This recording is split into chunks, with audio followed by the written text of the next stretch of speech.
سہارا دیتی ہے. سبحان اللہ. شریعت اور طریقت کیا ہے کبھی آپ نے جانا؟ لوگ عام طور پہ اس میں منافعات سمجھتے ہیں یا تضاد سمجھتے ہیں اور کچھ جھوٹے مدعیان طریقت دعویٰ کرتے نظر آتے ہیں. ہم تو کعبہ میں نماز پڑھتے ہیں، ہمارے اوپر یہ 5 وقتہ نمازیں ضروری نہیں ہیں، تم کیا جانو ہم کہاں پڑھتے ہیں. ظالموں، بے غیرتوں، نبی سے بڑھ کے کوئی ہو سکتا ہے؟ اللہ اللہ. ان کے تو پیروں میں ورم آ جاتا تھا. واہ واہ واہ. سبحان اللہ. پورا سجدے میں گزرتی تھی. واہ واہ. اور تم یہ دعویٰ کر رہے ہو. جھوٹے اور مکار ہیں یہ لوگ.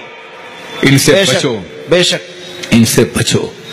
شریعت کی پابندیاں جب نبی سے نہیں اٹھائی گئیں تو کسی غیر نبی سے کیا اٹھائی جاتی؟ سبحان اللہ. عزیزان ملت اسلامیہ، آپ اندازہ کیجئے کہ یہ کیفیت ہوتی ہے.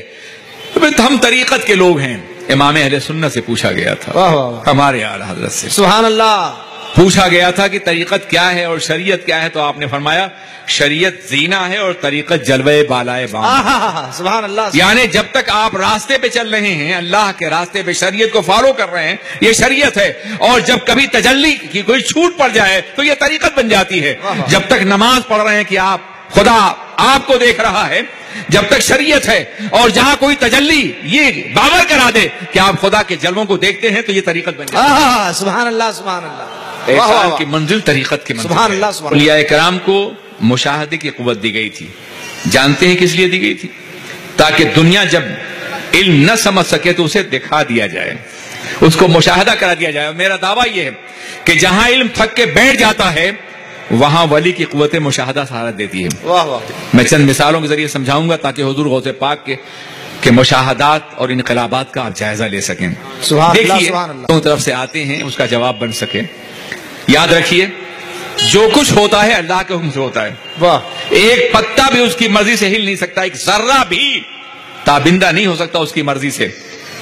اس کی مرضی ہی کی پابند پوری کائنات ہے. مگر وسائل اور ذرائع ہیں، کارکنان قضاء اور قدر پیدا کر دیا ہے. میں آپ سے عرض کرنا چاہتا ہوں میرے بھائی، ایک بوڑھی عورت کا خیال کیجئے جس کا ایک بیٹا تھا اور یہ 80-85 سال کی بوڑھی عورت تھی، چل پھر نہیں سکتی تھی. بیٹا لاٹھی اور سہارا بن کے چلا رہا تھا. مر گیا بیٹا جوانی میں.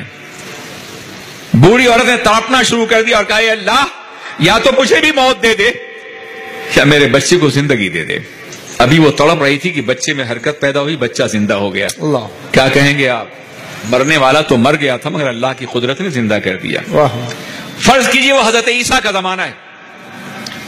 وہ بوڑھی عورت جناب عیسیٰ کے پاس آتی ہے اور کہتی ہے کہ حضور آپ کو مسیحا بنا کے بھیجا گیا ہے اور آپ نے احیاء موتا کا دعویٰ بھی کیا ہے اور اس عظیم شے کو اپنی جانب منسوب کیا ہے. وہ وکیل موتا، میں مردوں کو زندگی دیتا ہوں. پیغمبر کا اختیار ہے یہ پیغمبر کا منصب ہے کہ موت کو زندگی دے رہے ہیں جناب عیسیٰ. تو حضور آپ مردوں کو زندہ کرتے، میرا بچہ میں کس کے سہارے کھڑی ہوں گی اور چل سکوں گی؟ حضرت عیسیٰ بھی خدا کی بارگاہ میں ہاتھ اٹھاتے ہیں، اے اللہ تو نے مجھے مسیحا بنا کے بھیجا ہے، یہ تیری بندی مجھے مسیحا سمجھ کے آئی ہے، اس لیے اس کے بچے کو زندگی دے. قم بإذن اللہ کہا اور بچہ زندہ ہو گیا. آپ کیا کہیں گے؟ یہ نبی کا معجزہ ہے. واہ واہ. بے شک. بغیر نبی کے جو ہوا تھا اسے اللہ کی قدرت کہا آپ نے، اور جو نبی کے ذریعے ہوا اسے اللہ کا معجزہ کہا. مگر زندگی کس نے دی ہے؟ اللہ ہی نے دی ہے نا. پہلے بھی اللہ نے دی تھی اور نبی نے بھی اللہ ہی سے دعا کی ہے. قم بإذن اللہ ہی کہا ہے.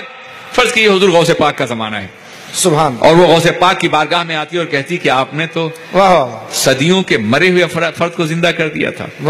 وہ عیسائی جو آپ کے پاس آیا تھا اس نے کہا تھا کہ آپ کے نبی نے کہا ہے کہ علماء امتی کا انبیاء بنی اسرائیل میری امت کے علماء بنی اسرائیل کے نبیوں کی طرح ہیں.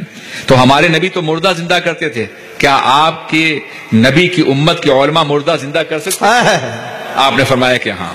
چلو کسی قبرستان میں ایک ٹوٹی ہوئی قبر پر لے گیا اور آپ نے قم بإذن اللہ کہا اور مردہ باہر آ گیا زندہ ہو کر کے. اللہ. یہ ایک مردہ تھا جس نے حضرت عیسیٰ کے زمانے میں سنا تھا کہ ایک آخری نبی آئے گا جو بڑا عظیم تر ہوگا. اس نے امید کی تھی کاش میں اس زمانے میں ہوتا. اس کی امید قبول ہو گئی تھی اور وہ شخص اٹھا، باہر نکلا، کلمہ پڑھا، پھر موت واقع ہو گئی اور چلا گیا. کہا سبحان اللہ زندہ کیا ہے، میرے بچے پہ کرم فرمائیے. انہوں نے بھی قم بإذن اللہ کہا اور مردہ زندہ ہو گیا. آپ نے کہا یہ نبی کی رسول کی یہ ولی کی کرامت ہے. زندگی ہر جگہ اللہ سے مل رہی. مؤثر حقیقی پروردگار عالم ہے، بلا واسطہ ملی تو قدرت ہے، نبی کے واسطے سے ملی تو معجزہ ہے، اور ولی کے ذریعے ملی تو کرامت ہے۔ واہ واہ واہ، سبحان اللہ سبحان اللہ۔ اگر یہ بات سمجھ میں آ جاتی ہے تو کہیں بھی نہ شرک کا فتویٰ لگ سکتا ہے اور نہ کفر کی بات کی جا سکتی ہے۔ واہ واہ۔ عزیزان ملت اسلامیہ،